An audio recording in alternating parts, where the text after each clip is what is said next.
The Pit and the Pendulum, Edgar Allan Poe, Impiat aurum lungos ictober furores, sanguinis innocui, non satiata, aluit, sospite nunc patria, fracto nunc funeris antro.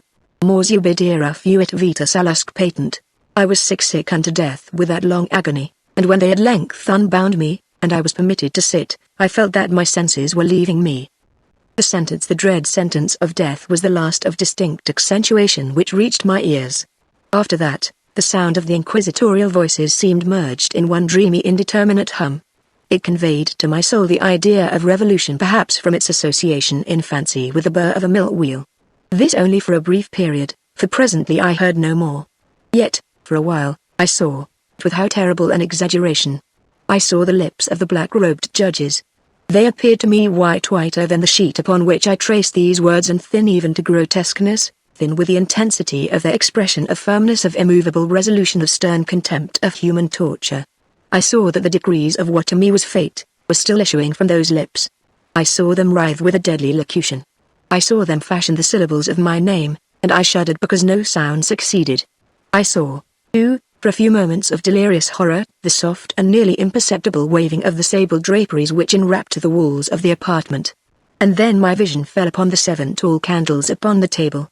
At first they wore the aspect of charity, and seemed white and slender angels who would save me. But then, all at once, there came a most deadly nausea over my spirit, and I felt every fibre in my frame thrill as if I had touched the wire of a galvanic battery, while the angel forms became meaningless spectres, heads of flame, and I saw that from them there would be no help. And then there stole into my fancy, like a rich musical note, the thought of what sweet rest there must be in the grave. The thought came gently and stealthily, and it seemed long before it attained full appreciation, but just as my spirit came at length properly to feel and entertain it, the figures of the judges vanished, as if magically, from before me. The tall candles sank into nothingness, their flames went out utterly, the blackness of darkness supervened. All sensations appeared swallowed up in a mad rushing descent as of the soul into Hades. Then silence, and stillness, night with the universe. I had swooned, but still will not say that all of consciousness was lost. What of it there remained I will not attempt to define, or even to describe, yet all was not lost. In the deepest slumber no. In delirium no. In a swoon no. In death no. Even in the grave all is not lost. Else there is no immortality for man. Arousing from the most profound of slumbers, we break the gossamer web of some dream. Yet in a second afterward, so frail may that web have been, we remember not that we have dreamed. In the return to life from the swoon there are 2 stages. First, that of the sense of mental or spiritual, secondly, that of the sense of physical existence. It seems probable that if, upon reaching the second stage, we could recall the impressions of the first, we should find these impressions eloquent in memories of the gulf beyond. And that gulf is what? How at least shall we distinguish its shadows from those of the tomb? But if the impressions of what I have termed the first stage, are not, at will, recalled, yet, after long interval, do they not come unbidden, while we marvel whence they come? He who has never swooned, is not he who finds strange palaces and wildly familiar faces in coals that glow, is not he who beholds floating in mid-air the sad visions that the many may not view, is not he who ponders over the perfume of some novel flower, is not he whose brain grows bewildered with the meaning of some musical cadence which has never before arrested his attention. Amid frequent and thoughtful endeavors to remember, amid earnest struggles to regather some token of the state of seeming nothingness into which my soul had lapsed, there have been moments when I have dreamed of success, there have been brief, very brief periods when I have conjured up remembrances which the lucid reason of a later epoch assures me could have had reference only to that condition of seeming unconsciousness. These shadows of memory tell, indistinctly, of tall figures that lifted and bore me in silence down still down till a hideous dizziness oppressed me at the mere idea of the interminableness of the descent. They tell also of a vague horror at my heart, on account of that heart's unnatural stillness. Then comes a sense of sudden motionlessness throughout all things, as if those who bore me, a ghastly train, had outrun, in their descent, the limits of the limitless, and paused from the wearisomeness of their toil. After this I call to mind flatness and dampness, and then all is madness, the madness of a memory which busies itself among forbidden things. Very suddenly there came back to my soul motion and sound, the tumultuous motion of the heart, and, my ears, the sound of its beating. Then a pause in which all is blank. Then again sound, and motion, and touch, a tingling sensation pervading my frame. Then the mere consciousness of existence, without thought, a condition which lasted long. Then, very suddenly, thought, and shuddering terror, and earnest endeavor to comprehend my true state. Then a strong desire to lapse into insensibility. Then a rushing revival of soul and successful effort to move. And now a full memory of the trial, of the judges, of the sable draperies, of the sentence, of the sickness, of the swoon. Then entire forgetfulness of all that followed, of all that a later day and much earnestness of endeavor have enabled me vaguely to recall. So far, I had not opened my eyes. I felt that I lay upon my back, and bound. I reached out my hand, and it fell heavily upon something damp and hard. There I suffered it to remain for many minutes, while I strove to imagine where and what I could be. I longed, yet dared not to employ my vision. I dreaded the first glance at objects around me. It was not that I feared to look upon things horrible, but that I grew aghast lest there should be nothing to see. At length, with a wild desperation at heart, I quickly unclosed my eyes. My worst thoughts, then, were confirmed. The blackness of eternal night encompassed me. I struggled for breath. The intensity of the darkness seemed to oppress and stifle me. The atmosphere was intolerably close. I still lay quietly, and made effort to exercise my reason. I brought to mind the inquisitorial proceedings, and attempted from that point to deduce my real condition. The sentence had passed, and it appeared to me that a very long interval of time had since elapsed. Yet not for a moment did I suppose myself actually dead. Such a supposition, notwithstanding what we read in fiction, is altogether inconsistent with real existence. But where and in what state was I? The condemned to death, I knew, perished usually at the autos da fe, and one of these had been held on the very night of the day of my trial. Had I been remanded to my dungeon, to await the next sacrifice, which would not take place for many months? This I at once saw could not be. Victims had been in immediate demand. Moreover, my dungeon, as well as all the condemned cells at Toledo, had stone floors, and light was not altogether excluded. A fearful idea now suddenly drove the blood in torrents upon my heart, and for a brief period, I once more relapsed into insensibility. Upon recovering, I at once started to my feet, trembling convulsively in every fiber. I thrust my arms wildly above and around me in all directions. I felt nothing, yet dreaded to move a step, lest I should be impeded by the walls of a tomb. Perspiration burst from every pore, and stood in cold big beads upon my forehead. The agony of suspense grew at length intolerable, and I cautiously moved forward, with my arms extended, and my eyes straining from their sockets, in the hope of catching some faint ray of light. I proceeded for many paces, but still all was blackness and vacancy. I breathed more freely. It seemed evident that mine was not, at least, the most hideous of fates. And now, as I still continued to step cautiously onward, there came thronging upon my recollection 1,000 vague rumors of the horrors of Toledo. Of the dungeons there had been strange things narrated, fables I had always deemed them but yet strange, too ghastly to repeat, save in a whisper. Was I left to perish of starvation in this subterranean world of darkness, or what fate, perhaps even more fearful, awaited me? That the result would be death, and a death of more than customary bitterness, I knew too well the character of my judges to doubt. The mode and the hour were all that occupied or distracted me.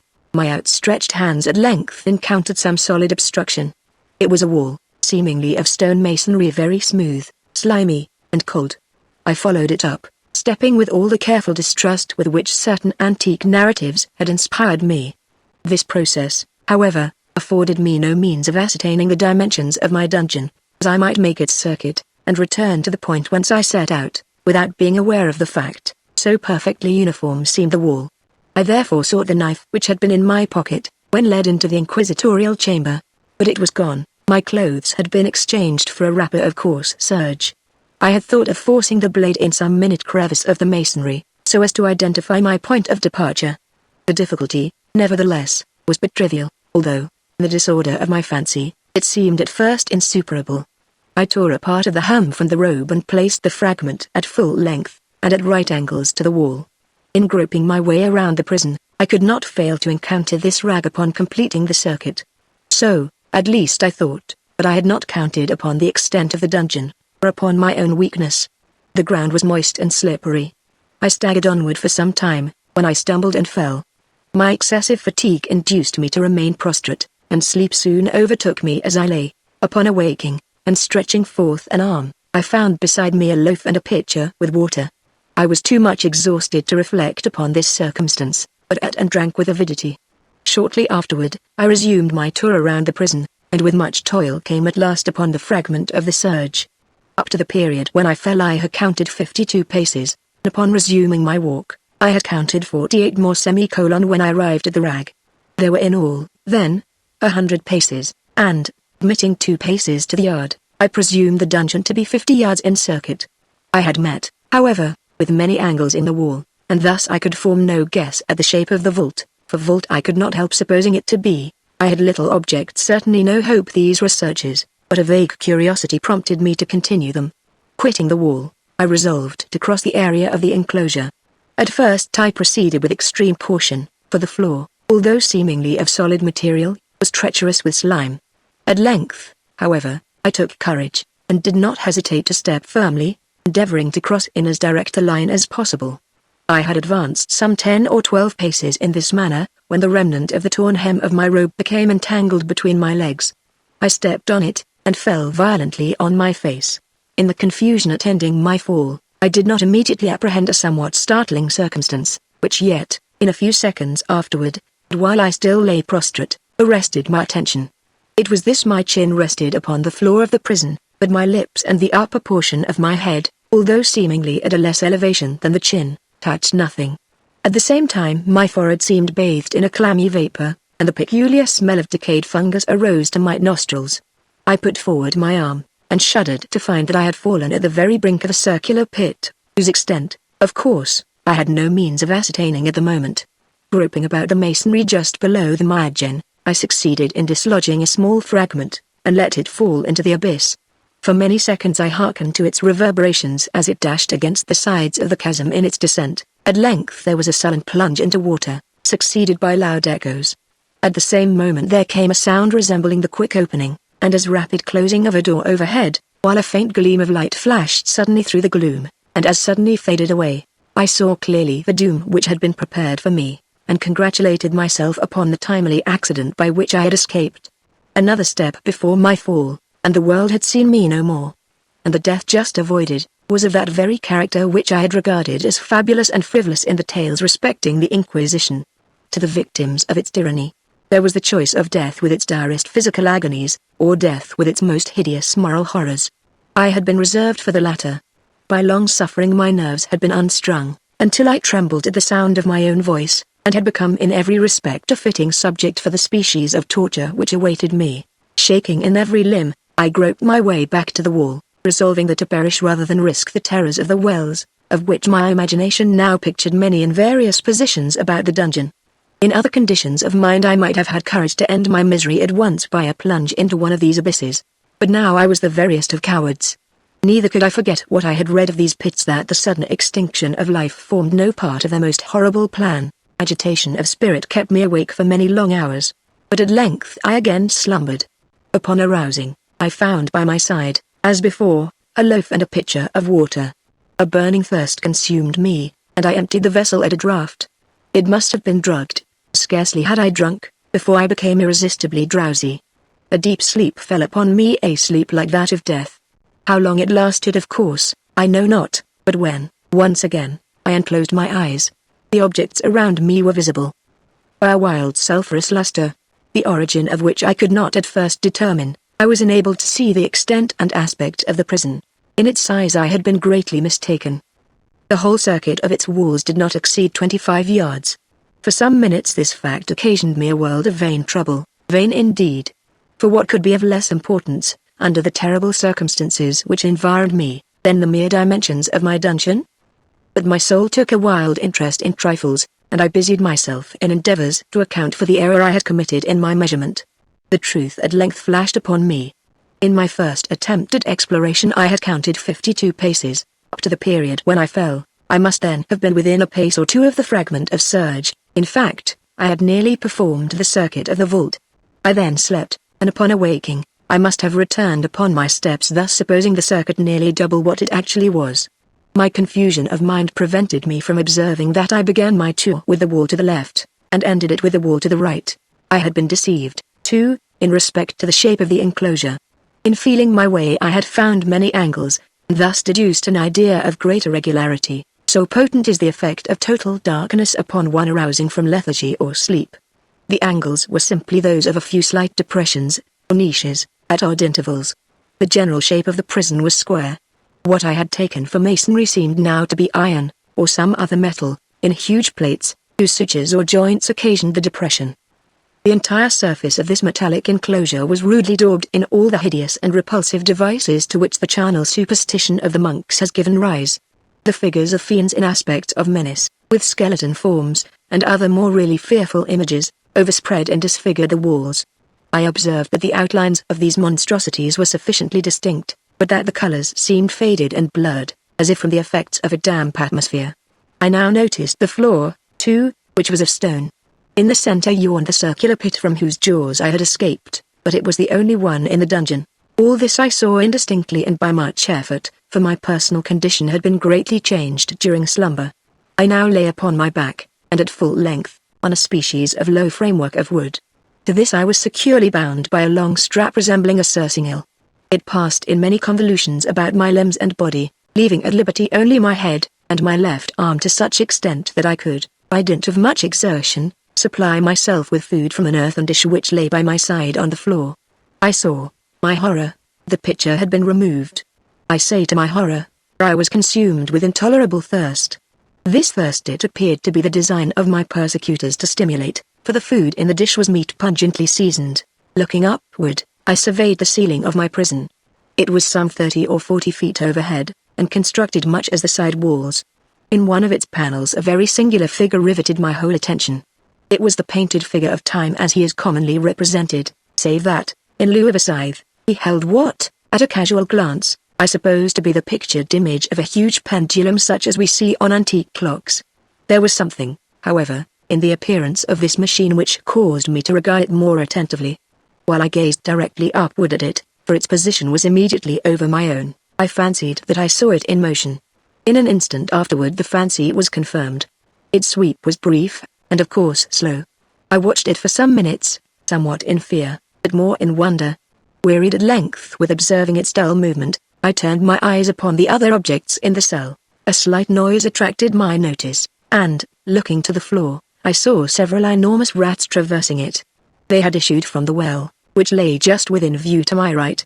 Even then, while I gazed, they came up in troops, hurriedly, with ravenous eyes, allured by the scent of the meat.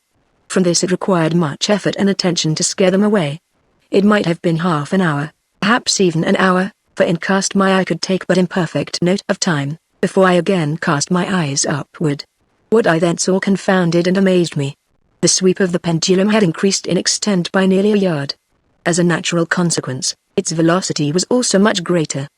But what mainly disturbed me was the idea that had perceptibly descended. I now observed with what horror it is needless to say that its nether extremity was formed of a crescent of glittering steel, about a foot in length from horn to horn, the horns upward, and the under edge evidently as keen as that of a razor. Like a razor also, it seemed massy and heavy, tapering from the edge into a solid and broad structure above. It was appended to a weighty rod of brass, and the whole hissed as it swung through the air. I could no longer doubt the doom prepared for me by monkish ingenuity in torture. My cognizance of the pit had become known to the inquisitorial agents. The pit whose horrors had been destined for so bold a recusant as myself, their pit, typical of hell, and regarded by rumor as the ultima thule of all their punishments. The plunge into this pit I had avoided by the merest of accidents. I knew that surprise, or entrapment into torment, formed an important portion of all the grotesque query of these dungeon deaths. Having failed to fall, it was no part of the demon plan to hurl me into the abyss, and thus, there being no alternative, a different and a milder destruction awaited me. Milder. I half smiled in my agony as I thought of such application of such a term. What boots it to tell of the long, long hours of horror more than mortal, during which I counted the rushing vibrations of the steel. Inch by inch, line by line, with a descent only appreciable at intervals that seemed ages down, and still down it came. Days passed. It might have been that many days passed ere it swept so closely over me as to fan me with its acrid breath. The odor of the sharp steel forced itself into my nostrils. I prayed, I wearied heaven with my prayer for its more speedy descent. I grew frantically mad, and struggled to force myself upward against the sweep of the fearful scimitar. And then I fell suddenly calm, and lay smiling at the glittering death, as a child at some rare bauble.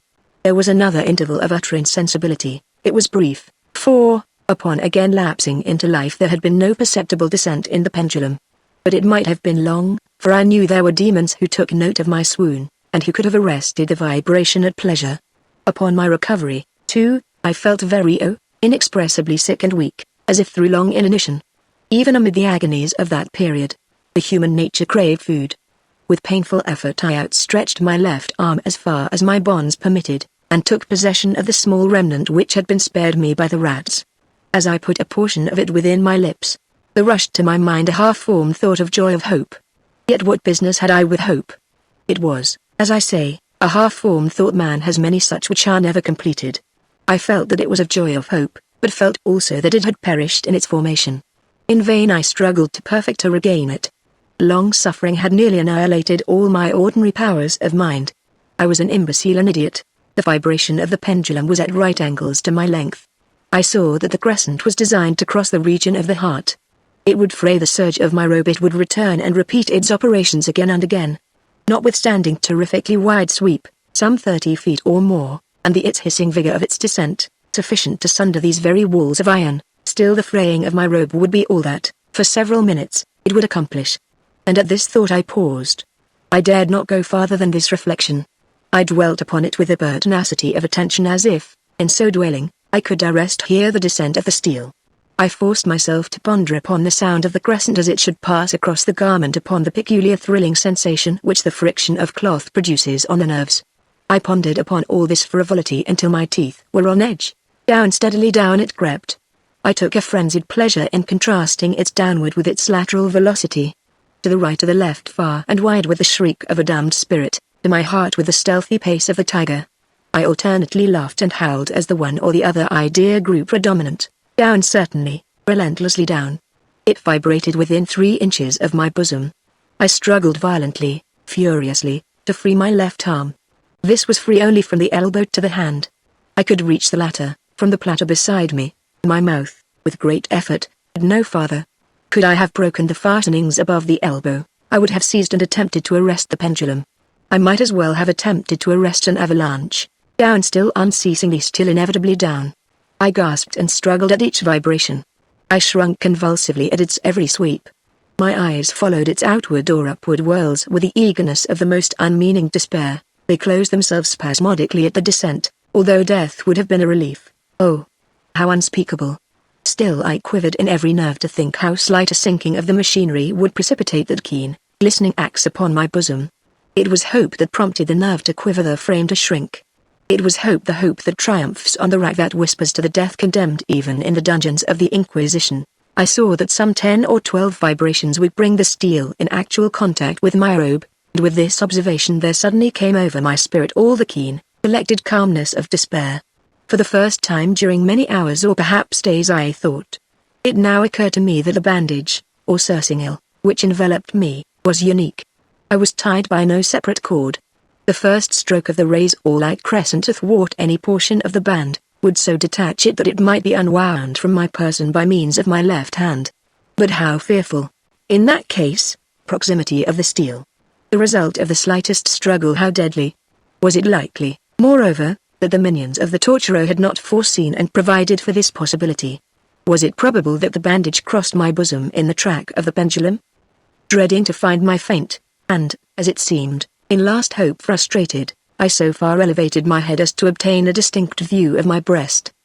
The surcingle enveloped my limbs and body close in all directions save in the path of the destroying crescent. Scarcely had I dropped my head back into its original position, when there flashed upon my mind what I cannot better describe than as the unformed half of that idea of deliverance to which I have previously alluded, and of which a moiety only floated indeterminately through my brain when I raised food to my burning lips. The whole thought was now present, feeble, scarcely sane, scarcely definite, but still entire. I proceeded at once, with the nervous energy of despair, to attempt its execution. For many hours the immediate vicinity of the low framework upon which I lay, has been literally swarming with rats. They were wild, bold, ravenous, their red eyes glaring upon me as if they waited but for motionlessness on my part to make me their prey. To what food, I thought, have they been accustomed in the well? They had devoured, in spite of all my efforts to prevent them, all but a small remnant of the contents of the dish. I had fallen into an habitual seesaw, or wave of the hand about the platter, and, at length, the unconscious uniformity of the movement deprived it of effect. In their voracity the vermin frequently fastened their sharp fangs in my fingers. With the particles of the oily and spicy viand which now remained, I thoroughly rubbed the bandage wherever I could reach it, then, raising my hand from the floor, I lay breathlessly still. At first the ravenous animals were startled and terrified at the change, at the cessation of movement. They shrank alarmedly back, many sought the well. But this was only for a moment. I had not counted in vain upon their voracity. Observing that I remained without motion, one or two of the boldest leapt upon the framework, and smelt at the surcingle. This seemed the signal for a general rush. Forth from the well they hurried in fresh troops. They clung to the wood, they overran it, and leapt in hundreds upon my person. The measured movement of the pendulum disturbed them not at all. Avoiding its strokes they busied themselves with the anointed bandage. They pressed, they swarmed upon me in ever-accumulating heaps. They writhed upon my throat, their cold lips sought my own. I was half stifled by their thronging pressure. Disgust, for which the world has no name, swelled my bosom, and chilled, with a heavy clamminess, my heart. Yet 1 minute, and I felt that the struggle would be over. Plainly I perceived the loosening of the bandage. I knew that in more than one place it must be already severed. With a more than human resolution I lay still. Nor had I erred in my calculations, nor had I endured in vain. I at length felt that I was free. The surcingle hung in ribands from my body. But the stroke of the pendulum already pressed upon my bosom. It had divided the serge of the robe. It had cut through the linen beneath. Twice again it swung, and a sharp sense of pain shot through every nerve. But the moment of escape had arrived. At a wave of my hand my deliverers hurried tumultuously away. With a steady movement, cautious, sidelong, shrinking, and slow, I slid from the embrace of the bandage and beyond the reach of the scimitar. For the moment, at least, I was free. Free! And in the grasp of the Inquisition. I had scarcely stepped from my wooden bed of horror upon the stone floor of the prison, when the motion of the hellish machine ceased and I beheld it drawn up, by some invisible force, through the ceiling. This was a lesson which I took desperately to heart. My every motion was undoubtedly watched. Free! I had but escaped death in one form of agony, to be delivered unto worse than death in some other. With that thought I rolled my eaves nervously around on the barriers of iron that hemmed me in. Something unusual, some change which, at first, I could not appreciate distinctly, it was obvious, had taken place in the apartment. For many minutes of a dreamy and trembling abstraction, I busied myself in vain, unconnected conjecture. During this period, I became aware, for the first time, of the origin of the sulphurous light which illumined the cell. It proceeded from a fissure, about half an inch in width, extending entirely around the prison at the base of the walls, which thus appeared, and were, completely separated from the floor. I endeavored, but of course in vain, to look through the aperture. As I rose from the attempt, the mystery of the alteration in the chamber broke at once upon my understanding. I have observed that, although the outlines of the figures upon the walls were sufficiently distinct, yet the colors seemed blurred and indefinite.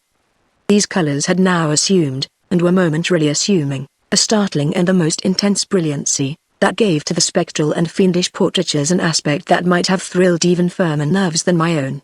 Demon eyes, of a wild and ghastly vivacity, glared upon me in 1,000 directions, where none had been visible before, and gleamed with the lurid luster of a fire that I could not force my imagination to regard as unreal.